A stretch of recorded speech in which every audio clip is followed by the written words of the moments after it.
Jeg kan jo se her, Peter, at du har sådan en fin vogn der. Ja, men du kan se, at den kan jo bestilles her. Ja, men ved du hvad, det tager folk købe sådan en. Rent tilfældigvis, så har jeg den jo lige her. Det er jo det rene... Se! Det er jo det rene kub, jo. Så fin er den. Ja, det er jo fint nok, og den er jo lavet på de der graffiti, kan jeg se. Jeg samler jo størrelse H0, som det hedder, og det er i 60-gendrift. Det er det, der svarer til Märklin, som jeg synes er i hvert fald det mest robuste at køre med.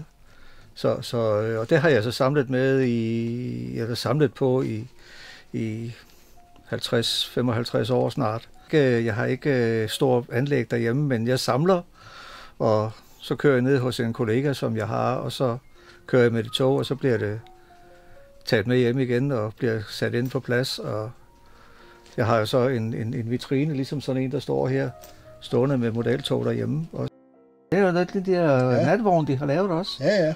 Så hvad du er, Peter, det var da en god idé. Ja, og den der vogn, den kørte i 90'erne sammen med vores arbejdstog.